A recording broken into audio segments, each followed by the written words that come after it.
Hello and welcome to today's video. Today we're going to talk about first checkmates again as a series, and in this installment we're going to discuss the back rank mate. In the first episode of this series we spoke about the kiss of death, which is when your queen, with the support of another piece of your own, goes right into the enemy's king's face and sort of covers all the squares around the kings and gives also a checkmate to the king. So, if you watched that video, won a bunch of games like that and got tired of winning, Charlie Sheen style, I will present to you here a different way of winning, which is also very popular and very common to occur in chess games. So I think it's one of the most important checkmate patterns to learn. So, let's see what this back rank mate is.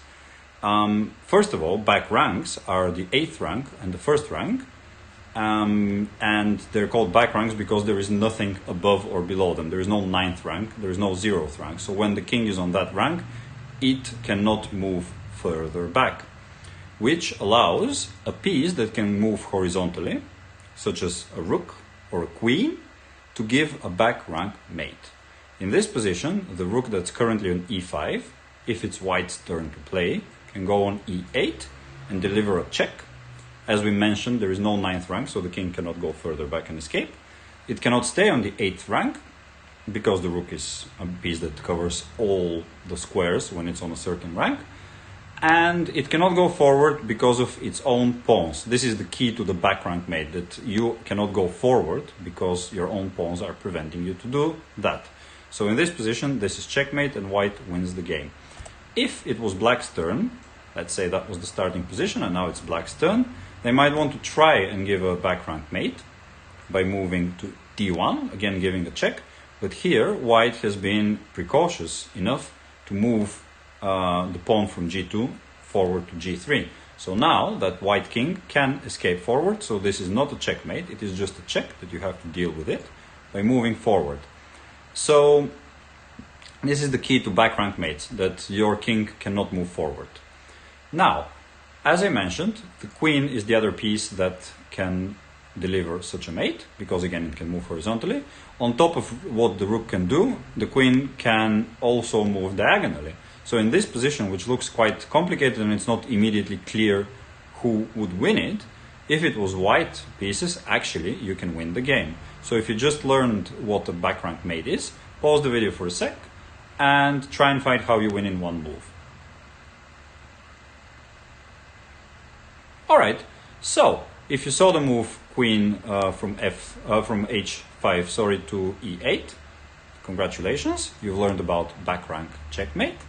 Again, as in the previous position, the king is on the back rank, its own pawns are preventing it to move forward, there's no 9th rank to escape, and it's given a checkmate by a queen that cannot be taken by any of the black pieces.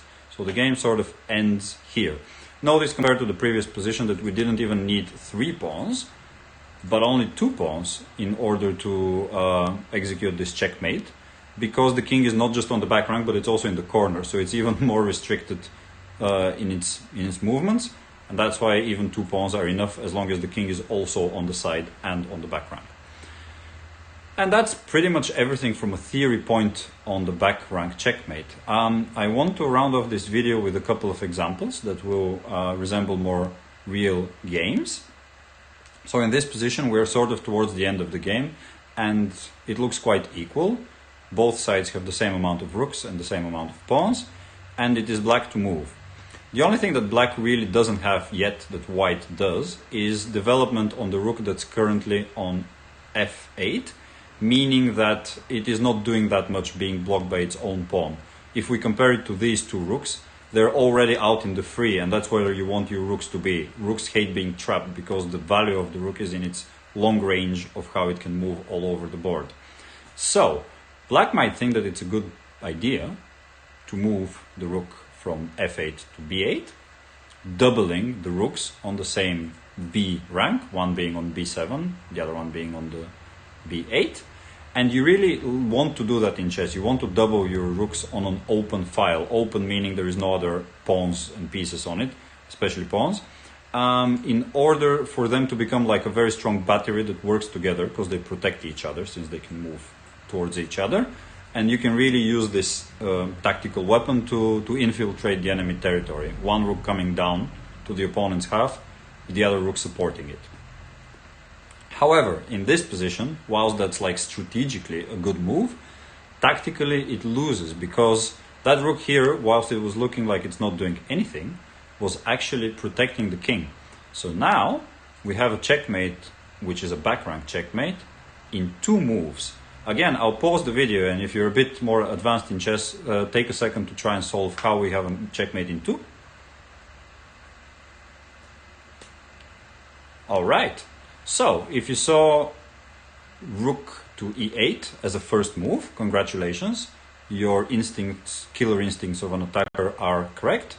This would be a checkmate if everything else on the board was not there. As we discussed, that's pretty much the example that we saw on the first very basic definition kind of example.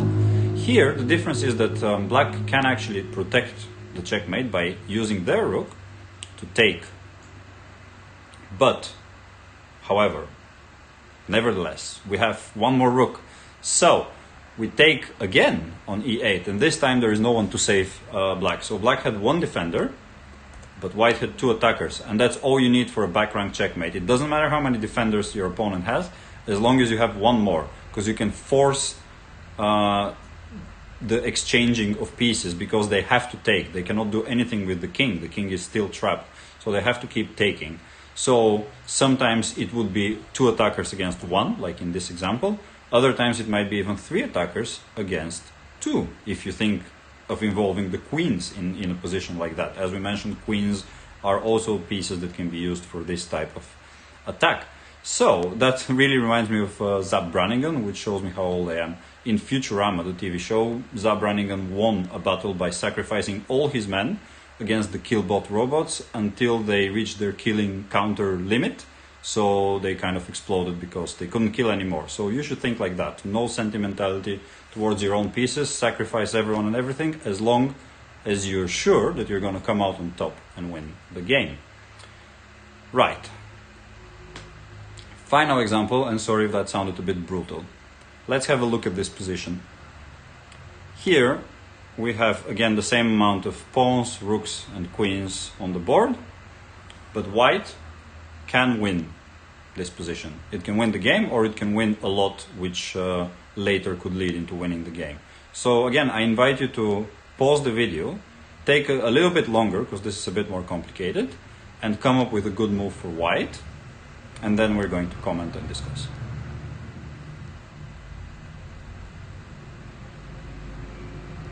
Alright, so if you found rook takes c7, congrats, again, killer instincts, very well done. Let's see why this is the best move. So if we look at this position, we can notice that the pattern of back rank mate is indeed possible. If only we can come with a piece like a queen and a rook on the back rank, and if only there was no rook here to protect.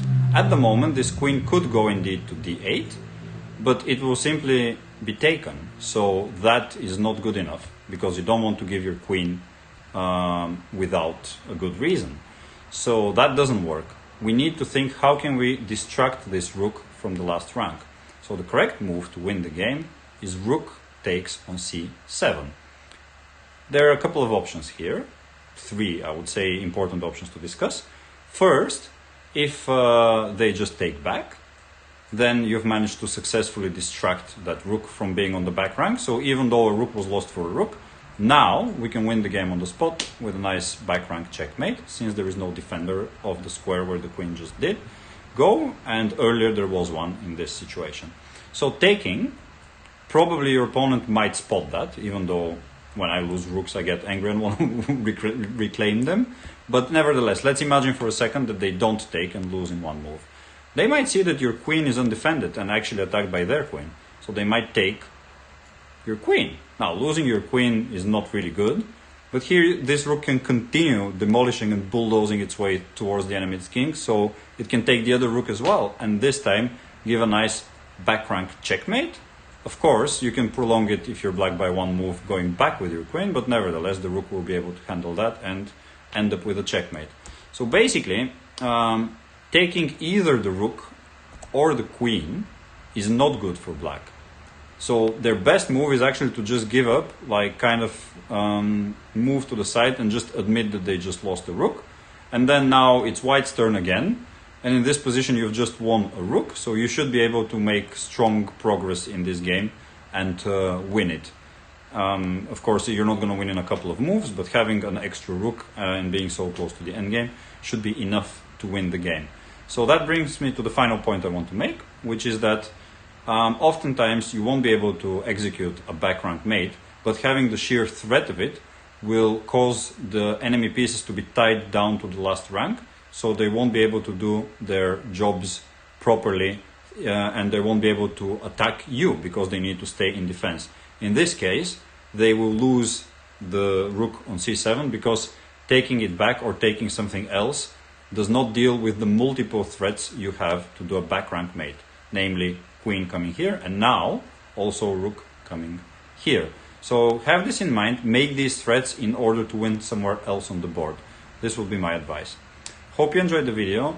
Thanks a lot for watching. Please subscribe and let me know how it goes. I'm really excited for you to deliver some back rank mates. It was definitely the first types of checkmates when I started thinking about how I win games when I was first starting to play chess. So hope you're going to have a lot of fun with that.